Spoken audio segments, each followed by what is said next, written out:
G'day to all my friends and family, and welcome to Jim's 5am Club. It's Sunday morning. I'm going on a bushwalk and I'm at this wonderful location here. Don't know exactly where I am, but I'm somewhere between Northmead, Borkham Hills, Castle Hill and Pennant Hills. And as you can see, it's like I'm in a rainforest.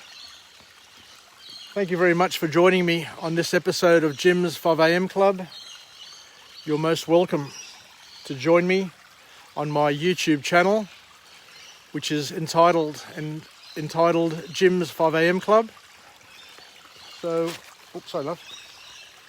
come and join me on a journey of discovery, where we'll go through book summaries, where we'll go on a journey of discovery, where we can be partners in each other's partners in each other's growth and development, and we get to see beautiful aspects of this most beautiful city of Sydney. I've completed 1,135 vlogs in English and about 70 in Greek, and they're all located there on my YouTube channel, so you're most welcome, as I said, to join me and to see if there's anything that pops up that may be of interest. But thank you once again, and what I'll do today is I'm going to go on a walk and talk, and today's book summary that I'm going to entertain is entitled, What Are You Doing With Your Life? A very deep and powerful, profound sort of message and question. And the author is Jiddu Krishnamurti. So an author has set some time to pen his ideas. It's OPE, other people's experience, that we can possibly benefit from. So what we'll do is we'll go on a walk and talk. We'll go on a walk and talk and see where it leads us, and try and incorporate into our inventory of skills some learnings from other people. So thank you very much. I'll head off on the platypus walk today. I haven't done the platypus circuit as yet. I don't know where it leads, but it's all part of an adventure.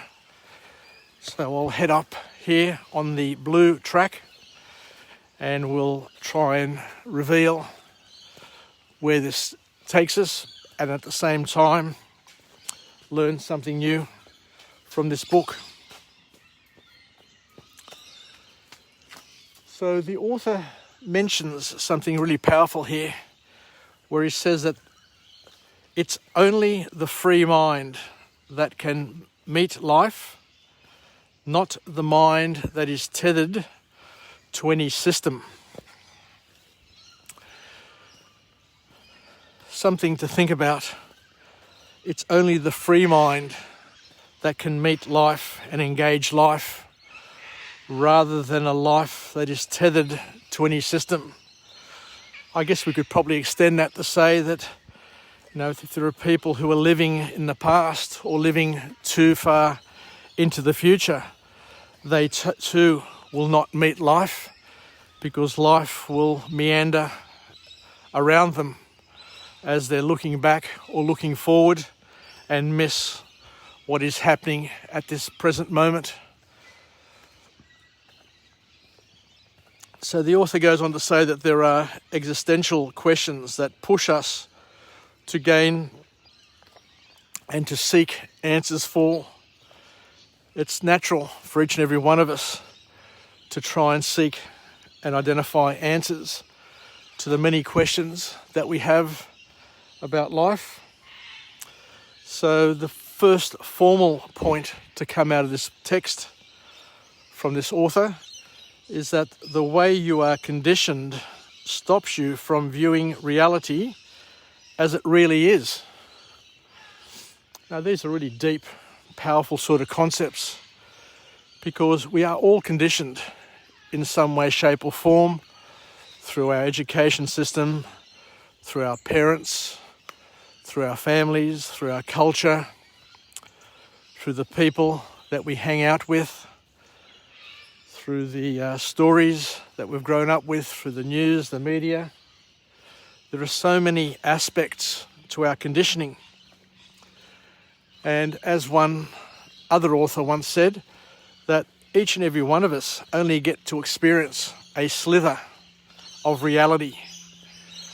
And that reality is then used as the baseline and the benchmark for how we develop our worldview.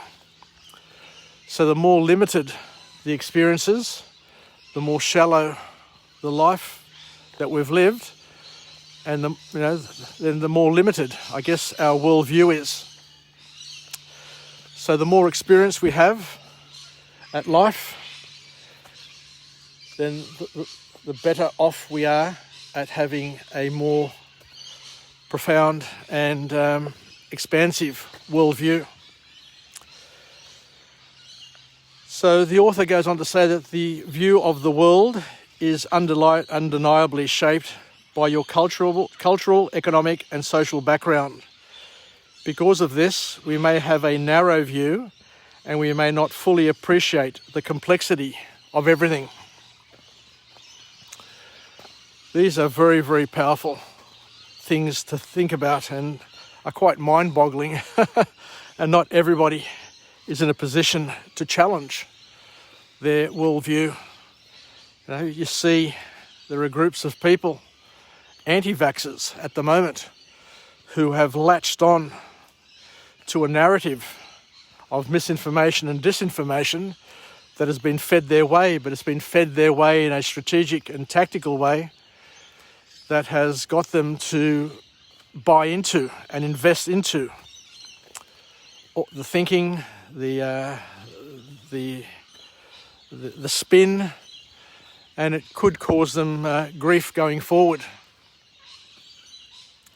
But as the author says, depending on who you hang out with, depending on how discerning you are with the sources of information and that you avail yourself to and open up to, will impact your worldview.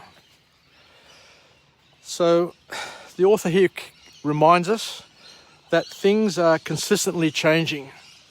The world that we live in today is very, very different to the world that our grandparents grew up in and our forefathers grew up in.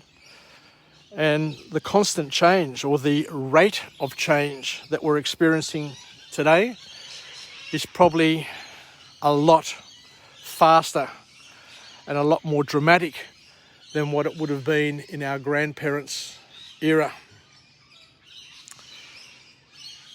So the world is changing, but our views are fixed.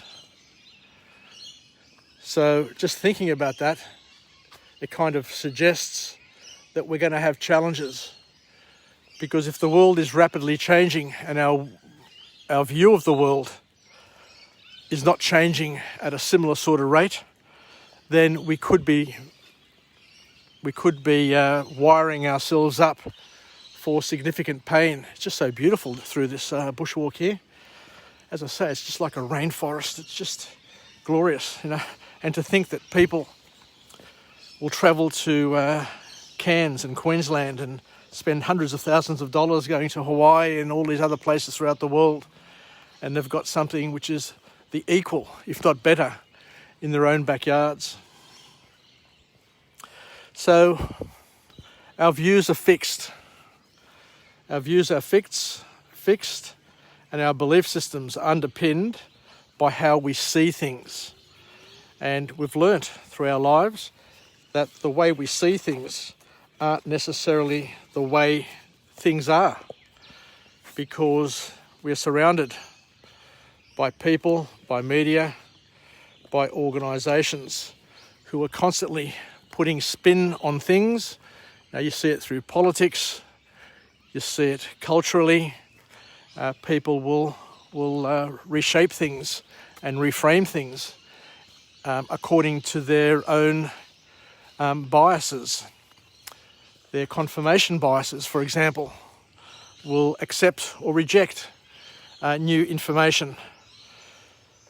So to understand an evolving world, we need to be able to change our perspective and be free and open to change, where that change, of course,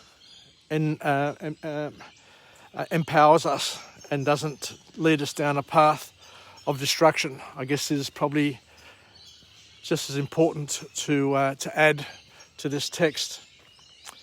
So if you don't harmonise yourself with the continuous changes, and this is another profound point, if you don't harmonise yourself, if you don't become attuned to the continuous changes of life, you won't see things as they are, and you may see things, I guess, through a different lens, which may not be empowering, I guess, is probably once again the best way of saying it, because we need to be able to leverage. We need to be able to leverage what's going on, and as you can see, we need to be flexible. This tree here wasn't flexible, and during the recent storms, just broke off halfway up and crashed to the ground, and will perish. Probably a good little analogy for each and every one of us. So how do I get over this tree now? This is going to be interesting. The path comes to here, and I guess we need to step over the tree. Yes, step over the tree, which I'll do. Let's make a couple of more points. So what we don't want to do is we don't want to force things into our worldview, our narrow worldview. So we don't want to force things into our narrow worldview, because, as we said before, our conditioning narrows us and limits us. So we need to understand and consider the relationships and relativities of how things fit together. So let me just jump up on this tree trunk now, just for a second, and cross over. So bear with me. I'll just do my best to get over this. So I'm on the tree here now. Step down and I go through there. All right.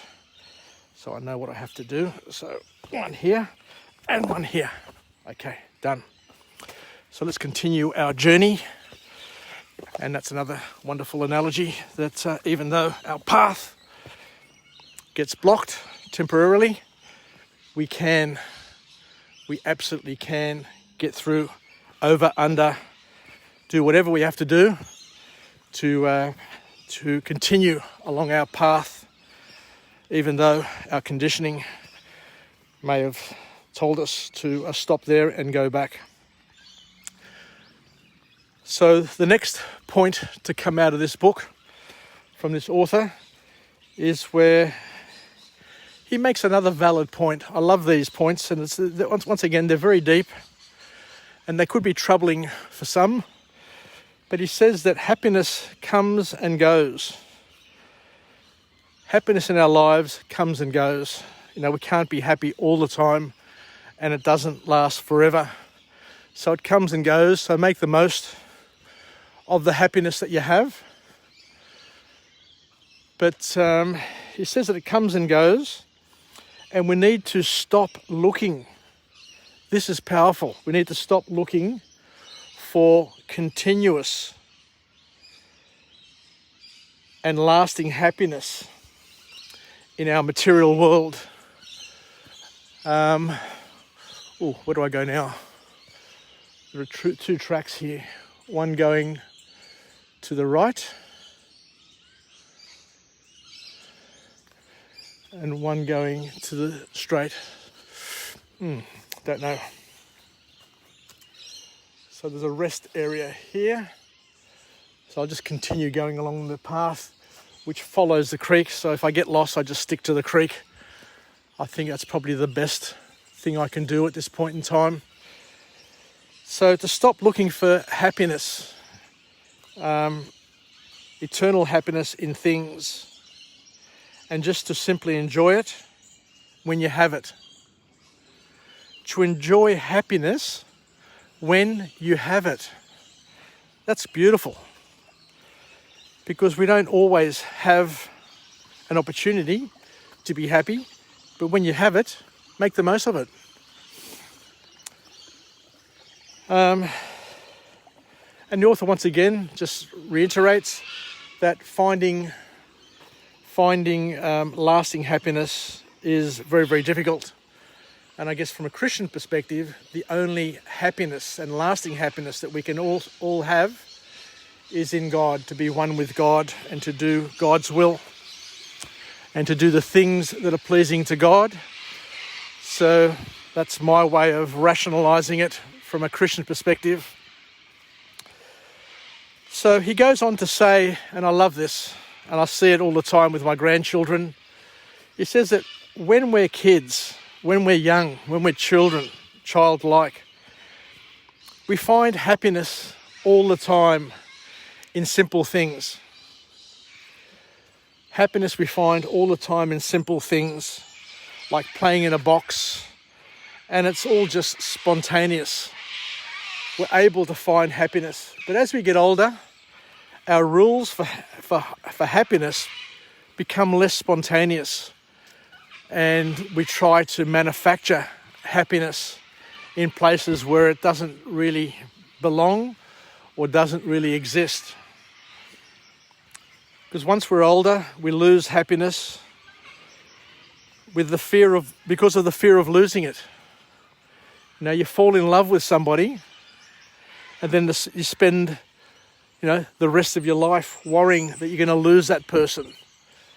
You know, you buy yourself a beautiful car, a prestige car, and then you're scared of driving it for fear of putting kilometres on the odometer, or somebody crashing into you, or it getting dirty or chipped. So we lose, according to the author, the art of being happy as we get older, because we're worried that we're going to lose the happiness as opposed to enjoying the moment that we have with that item or with that person. Because the author says here that as we get older, we suffer and we need a thing called security. But we need to understand and learn that nothing is secure.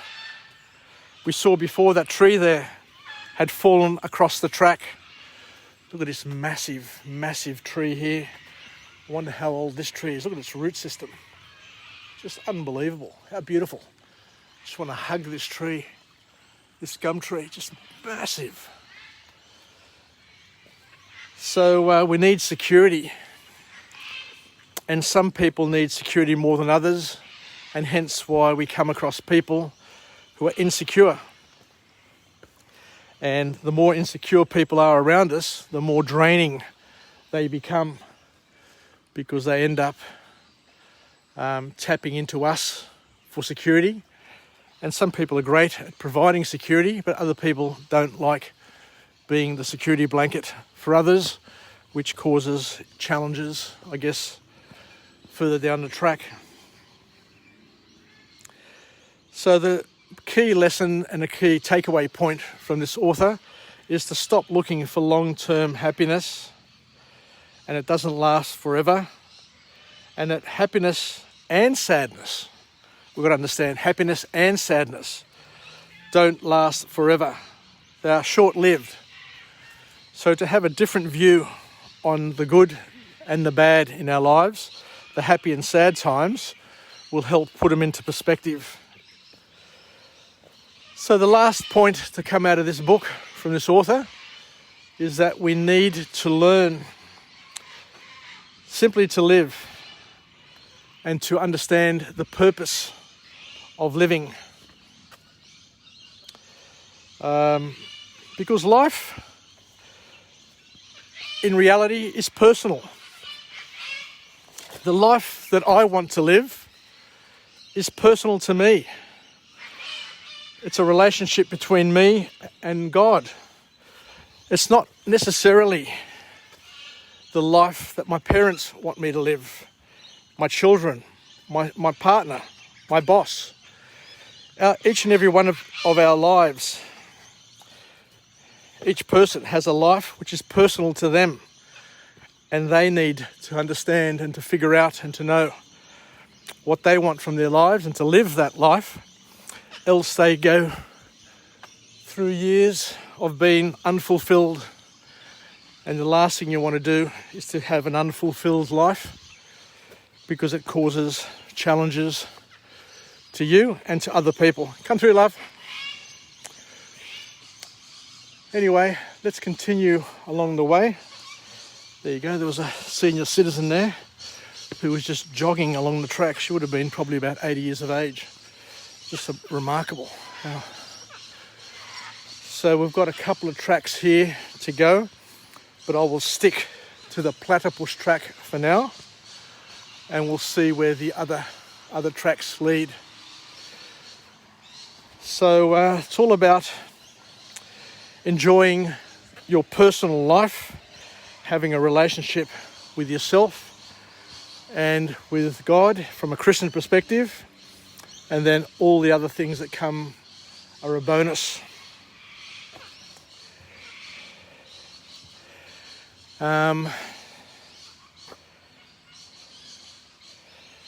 So I guess the last few points from this book is that live your life.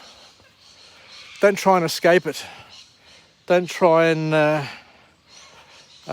get away, hide.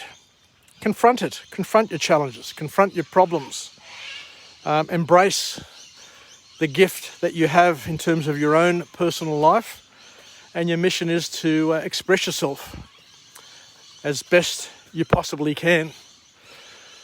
So I think I'll leave it there. So thank you very much for joining me on this episode of Jim's 5am Club, where I've discovered yet another aspect of this wonderful city of Sydney, suburbia. I've got the cacophony and the sounds of the bush surrounding me. It's a beautiful morning. I've got the sunlight just filtering through the trees. Don't know where I'm going. I'm not quite sure how I'm going to get back, but I do know I need to follow the blue track, the platypus track, and that will keep me safe. And the lessons that we've learnt today is that happiness is fleeting. Make the most of it, but sadness is also just as fleeting, which is a powerful thing to understand. So take care, and until we chat again, happy Sunday to everybody, happy 80%, and hopefully the economy and our communities can get back to where they were, and we can enjoy life and be as fulfilled as what we've ever been in the past. Yassas, take care. And I've just got a little bit of a waterfall over here, so I'll finish off with this little it's just little lake here. How nice. There we go. A little lake, when I say little lake, a little pond. But I could imagine in the old days that this would have been a place where the settlers would have congregated and made the most of this little area. Yassas, take care, and until we chat again, bye for now.